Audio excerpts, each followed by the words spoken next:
lovelies, you're welcome back to yet another video. My name is Bola and I'm the host of this channel, The Immigrant Nurse. If you are seeing this face for the first time, please consider hitting the red subscribe button down below. If you're a returning subscriber, thank you so much for coming back again. I appreciate that.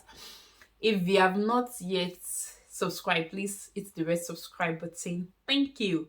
So today, guys, like I promised in my previous video, I said I was going to be sharing with you how you can balance life and increase your financial freedom while in the United Kingdom as a band 5 nurse who are just coming. Yeah, I will be talking to you about that today. So if that's something you are interested in, please keep watching. Don't go anywhere. Yeah, so guys, the first fundamental rule is this: the more you earn in the UK, the more your tax. That is the first fundamental rule. So you have to apply wisdom. Now, the question is, how can I apply wisdom so that I won't be working for HMRC? In case you don't know what HMRC is, HMRC is just like the tax organization system in the United Kingdom. So they're the ones who are in charge of your salary, who takes the tax and do the deductions and all of that. That's what they are. So that you won't be working your ass out for them to avoid stories that touch. These are the things to do. Number one, live within your means. It is totally achievable. See, for me, I think that in life, when you're about to do stuff, you should tell yourself the truth. Like, sit down, look in the mirror, talk to yourself, and tell yourself the truth. Give yourself timeline. I am moving into the United Kingdom. The plan is not for me to. I'm not saying that your dreams are not valid or your targets cannot be achieved, but the truth is you have to be realistic and you have to talk to yourself. The plan is not for me to build a house in my village in the next 1 year. Yeah, you can do it if you want to, but at the end of the day, you see that you have overstretched yourself so much that you are left with nothing and your health is even more compromised. Tell yourself, these are my goals and my targets. In 3 months, this is what I want to achieve. This is what I want to focus on initially. I'm focusing on my career, I'm focusing on my education. I'm picking up a BSc if you don't have one. I'm starting a master's if you don't have one. I'm doing this, like, if you don't have one. Money is important, yes, but the truth is you are migrating, it is a big deal. You are relocating, it is a big deal because you're starting your life all over again. You're starting afresh. So do things little by little, be gradual. I'm telling you this because I have learned in a hard way. Be gradual. It is not for you to come to the UK and say, oh, my first bed is going to be from the luxury bed company where they sell king size bed for £1,500. For what? That's just an example. You can start with something as simple as basic as my bed where I sleep and I enjoy my sleep, and I got it from eBay. And it's been serving me for the past 6 months and I've not had any complaint, no issues.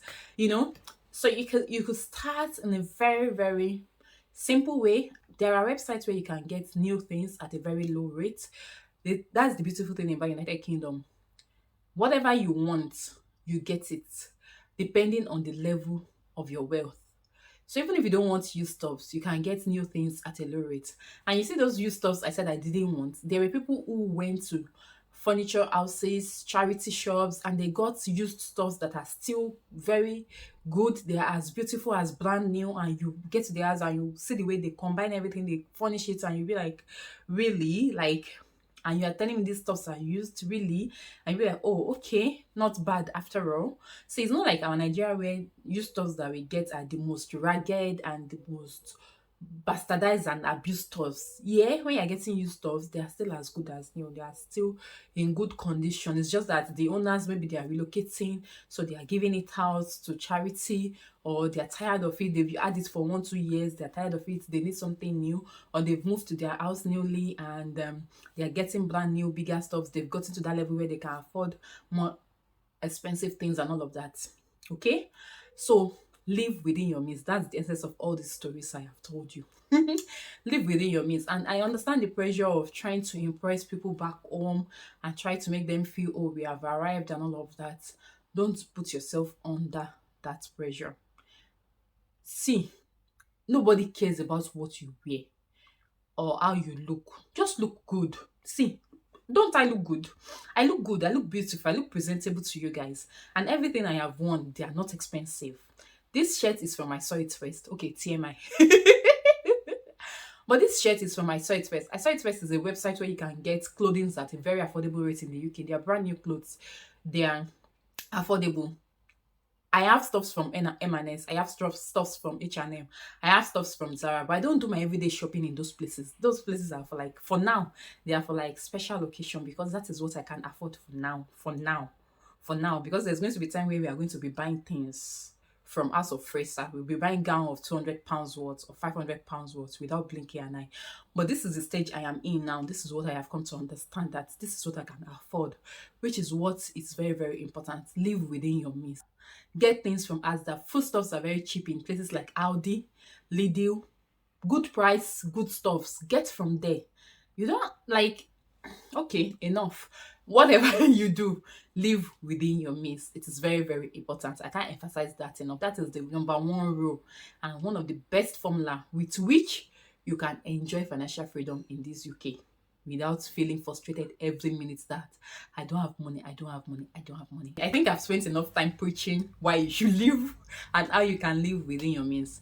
The second thing you can do is request for weekend night shifts and bank holiday shifts. So for those who have just come into the UK, it's dependent on your trust or your employer. Some people will tell you that you have to do 3 months as supernumerary. Supernumerary is just like that stage where you get to learn how things work on your ward, what things are being done, how you need to do things and all of that. Some employer will tell you that once you feel comfortable, even if it's after 2 weeks of your supernumerary, you can start manning the bay. So the bay is just like you have a, let me give you an example. For my ward, I have a 27 bedded ward. So for each bay, we have like 9 patients. So there are 3 bays on the ward. So you usually have like 9 patients. So you get one nurse to 9 patients with a carer. Sometimes you don't have a carer, but it is what it is. That's a gist for another day. So if you feel that okay, you've done 2 weeks of supernumerary, I did 2 weeks of supernumerary. After 2 weeks, I felt comfortable enough to start manning the bay, and they were glad to release me to start manning the bay. So if you feel that you are comfortable, maybe 2 weeks, 1 month after your supernumerary, and you can start manning the bay, talk to your line manager, talk to your mentor that okay, you feel comfortable to start manning the bay, and they'll start putting you in charge of the bay. And once you see that okay, you've done a week, 2 weeks, and you're successful at manning the bay, talk to them that in your next month roster, you want to start working weekends, bank holiday, you don't mind some night shifts. Because the truth is, if you're working on those days, like you're working on weekends, you're working on bank holidays, or you do night shifts, you get what is called enhancement. And enhancement is just like an extra percentage on your salary. So let's say that you worked Sunday. On Sunday, you can get like almost 60% increase on your daily rate. So if you're being paid like £16.50 for your daily rate, for your hourly rate, by the time you calculate everything on top of that hourly rate for the whole day, on your daily rate, you now get like almost 60% increase depending on what is applicable in your trust. Okay, so you can also ask for that. So those combination, make sure that you don't overdo it, because if you overdo it, you get to overtax yourself as well. So if you are like working maybe 2 Sundays in a month, and those Sundays are now night shifts, that's double enhancement. Do you get it? So you are working on a Sunday, and your Sunday is now a night shift.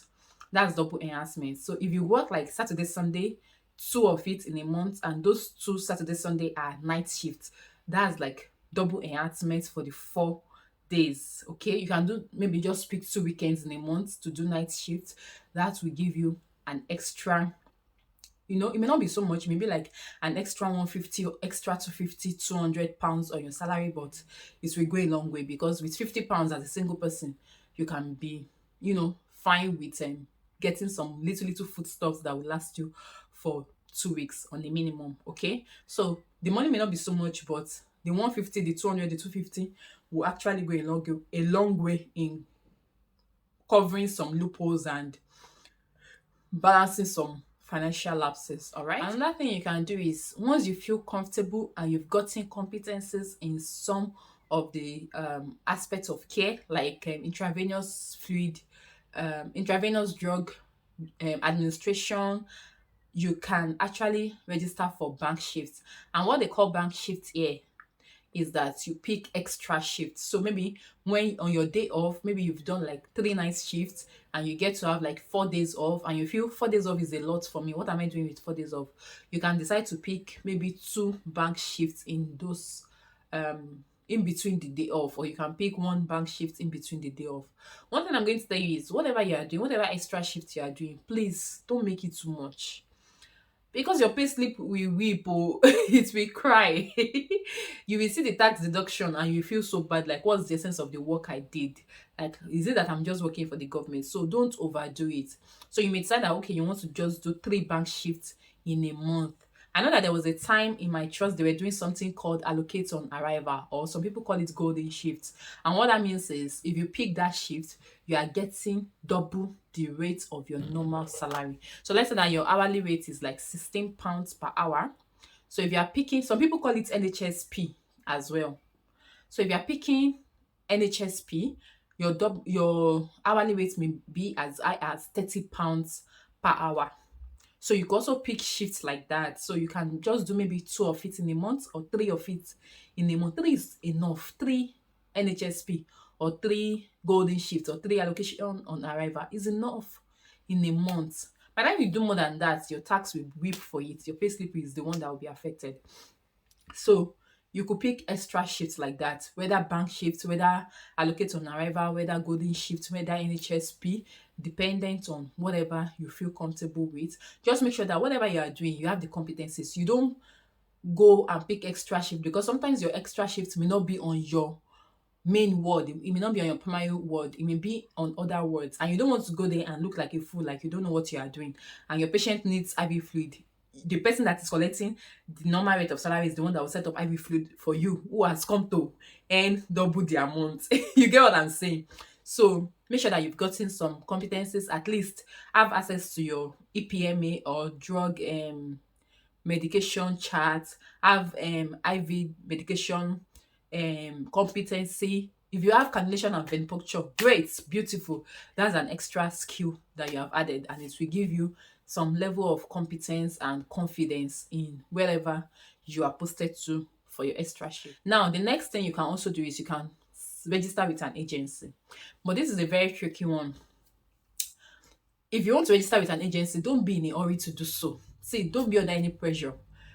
Give yourself a minimum of 6 months. Like, by the end of 6 months, after you've gotten your NMC pin and you've started practicing as a band 5 nurse, you should have gotten some competencies.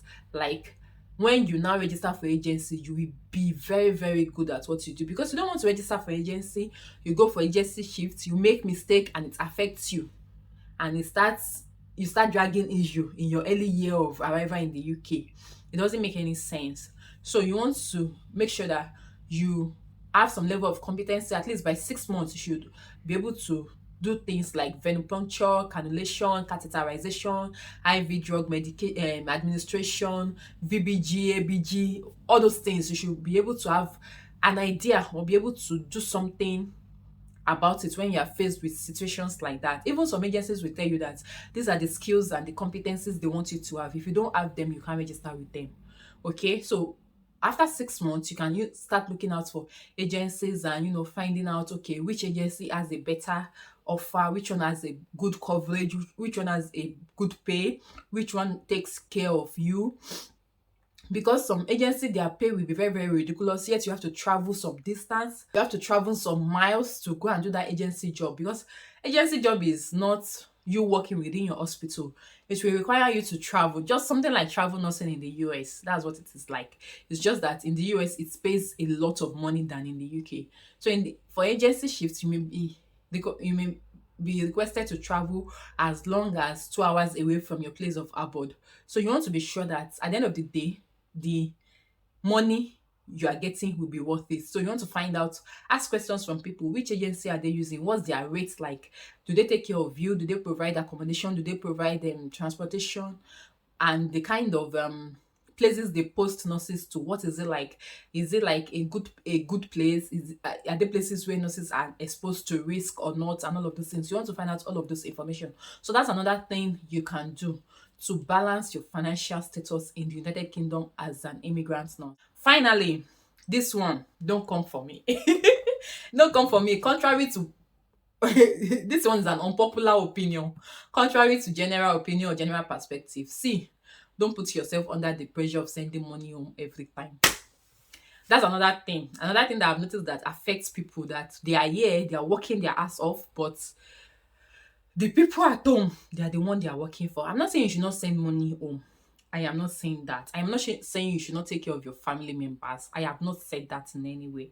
But the truth is, wisdom is profitable to direct. See, people are looking at you. They are thinking the grass is going on the other side. But they don't know that you are hustling. You are working hard. So don't be under the pressure of sending money home. There's no harm in saying, oh, I'm sorry, I can't meet up this month.